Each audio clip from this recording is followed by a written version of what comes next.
BJP ने UP विधानसभा चुनाव के लिए अपनी तीसरी लिस्ट जारी कर दी है। इसमें 85 नाम हैं, जिनमें 15 महिलाएं शामिल हैं।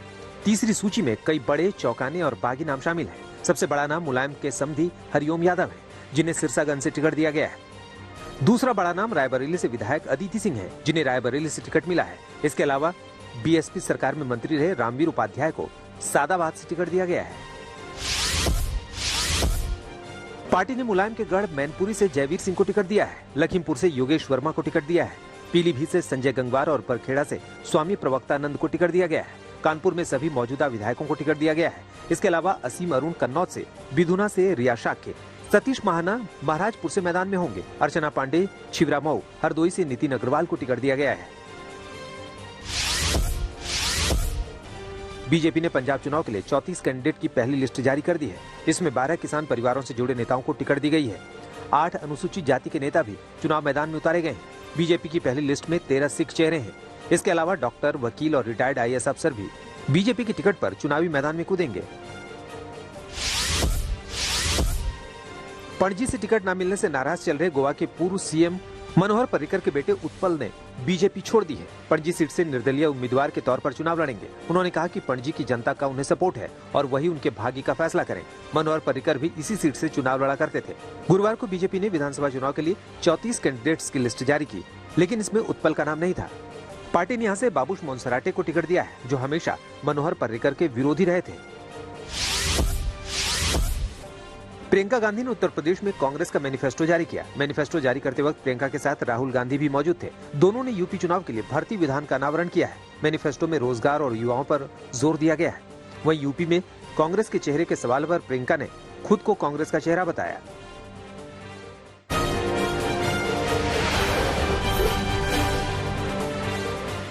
इंडिया गेट की अमर जवान ज्योति का अब हमेशा के लिए नेशनल वॉर मेमोरियल यानी राष्ट्रीय समर स्मारक की मशाल के साथ विलय कर दिया गया है। शुक्रवार को एक सैन्य समारोह में अमर जवान ज्योति को वॉर मेमोरियल ले जाया गया। इंडिया गेट पर पिछले 50 सालों से जल रही अमर जवान ज्योति की जगह अब सिर्फ स्मारक रह गया है, जहां एक उल्टी राइफल पर हेलमेट टंगा है। इससे पहले सेना के जवान इंडिया गेट से अमर जवान ज्योति को यहां लेकर पहुंचे।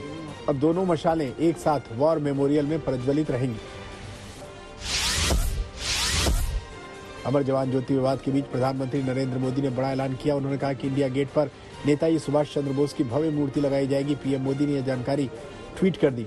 ग्रेनाइट से बनी भव्य प्रतिमा इंडिया गेट पर स्थापित की जाएगी। जब तक नेताजी सुभाष चंद्र बोस की भव्य मूर्ति नहीं पूरी हो जाती, तब तक उनकी एक होलोग्राम प्रतिमा उस स्थान पर मौजूद रहेगी। 22 जनवरी को होलोग्राम प्रतिमा का अनावरण पीएम मोदी करेंगे। केंद्र सरकार ने बड़ी कार्रवाई करते हुए 35 यूट्यूब चैनल्स और सोशल मीडिया अकाउंट्स को ब्लॉक करने का फैसला किया है। 20 जनवरी को सूचना प्रसारण मंत्रालय को ताज़ा खुफिया सूचनाओं के आधार पर 35 YouTube channel, 2 Twitter account, 2 Instagram account, 2 website और 1 फेसबुक अकाउंट को ब्लॉक करने का निर्देश जारी किया गया। बताया जा रहा है कि इन चैनल्स और अकाउंट्स से भारत विरोधी कंटेंट पेश किया जा रहा था। ब्लॉक किए गए सभी अकाउंट्स में एक कॉमन फैक्टर ये था कि ये सभी पाकिस्तान से ऑपरेट किए जा रहे थे। सुप्रीम कोर्ट ने कंगना रनौत की सोशल मीडिया पोस्ट को सेंसर करने से इनकार कर दिया है। कोर्ट ने सिख समुदाय के खिलाफ उनके बयानों के लिए उनके खिलाफ एफआईआर को क्लब करने की मांग करने वाली जनहित याचिका पर विचार करने से इनकार किया। हालांकि कोर्ट ने मुंबई पुलिस को इस मामले में जांच जारी रखने की इजाजत दे दी है।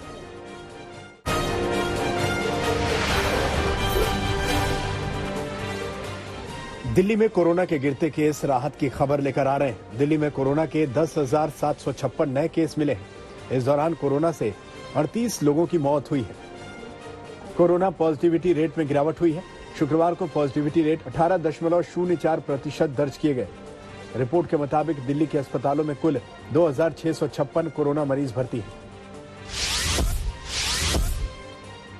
दिल्ली में वीकेंड लॉकडाउन जारी रहेगा। डीडीएमए ने इस संबंध में आदेश जारी कर दिया है। आदेश के मुताबिक 50% कर्मचारियों के साथ काम करने वाले निजी कार्यालयों के प्रस्ताव पर सहमति बन गई है।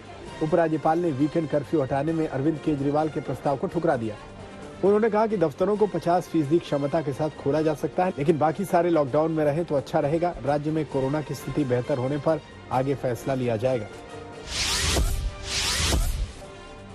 दक्षिण भारत में कोरोना का कहर जारी है। सबसे बुरा हाल कर्नाटक का है, जहां 48,049 कोरोना के नए केस आए। बेंगलुरु में हालात बेहद खराब हैं, यहाँ नए केसेस की संख्या 29,000 पार कर गई, जबकि 22 संक्रमितों की मौत हुई है। यहाँ पॉजिटिविटी रेट 19.23% है। वहीं केरल में 24 घंटे में 41,000 से ज्यादा नए केस आए हैं। कर्नाटक में वीकेंड कर्फ्यू खत्म कर दिया गया है। अगर आगे केस बढ़ते हैं तो इसे दोबारा लागू किया जाएगा। कर्नाटक सरकार ने फैसला लिया है कि शुक्रवार रात 10 बजे से सोमवार सुबह 5 बजे तक लगने वाला वीकेंड कर्फ्यू हटा लिया जाए। हालांकि पूरे राज्य में रात 10 बजे से सुबह 5 बजे तक नाइट कर्फ्यू जारी रहेगा। साथ ही अन्य पाबंदियां भी जारी रहेंगी। उधर तमिलनाडु में संडे लॉकडाउन का फैसला लिया गया है। पिछले रविवार यानी 16 जनवरी को यहाँ कंप्लीट लॉकडाउन लगाया गया था। भारत के पूर्व क्रिकेटर हरभजन सिंह को कोरोना हो गया है। कोरोना पॉजिटिव होने के बाद पूर्व भारतीय स्पिनर ने खुद घर पर ही खुद को क्वारंटीन कर लिया है। हरभजन सिंह ने सोशल मीडिया पर अपने कोरोना संक्रमित होने की जानकारी दी, साथ ही संपर्क में आने वाले लोगों को टेस्ट कराने के लिए कहा। इस बीच बेंगलुरु के sports authority of India hostel में कोरोना ब्लास्ट हुआ है। यहाँ 33 लोग कोरोना पॉजिटिव मिले हैं। इनमें 16 हॉकी प्लेयर्स और उनके कोच भी शामिल हैं।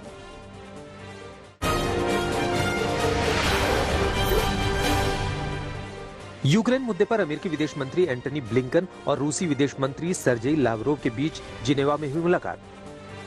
ब्लिंकन ने रूसी विदेश मंत्री से कहा, अगर रूस हमला करता है तो अमेरिका हमले का जवाब देने के लिए है प्रतिबद्ध। जवाब में रूसी विदेश मंत्री ने इस मुलाकात से किसी भी तरह के निष्कर्ष नहीं निकलने की कही बात। आर्कटिक के ऊपर से 2 रूसी बमवर्षक विमानों ने भरी उड़ान। परमाणु हथियार ले जाने में सक्षम TU-160 विमानों ने उड़ान भरी।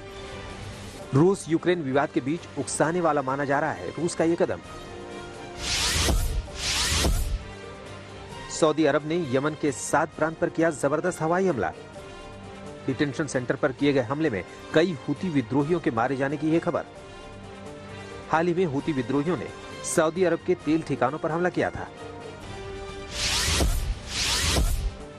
अफगानिस्तान में मौजूद तालिबानी सरकार ने अंतर्राष्ट्रीय समुदाय से तालिबान की सरकार को मान्यता देने की अपील की।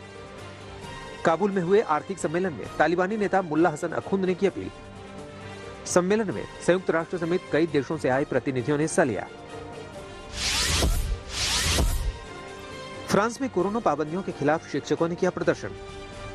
राजधानी पेरिस में बड़ी संख्या में इकट्ठा हुए शिक्षकों ने सरकार के खिलाफ नारे लगाए। काम करने के लिए सुविधाओं की मांग के साथ पाबंदियों के खिलाफ किया प्रदर्शन।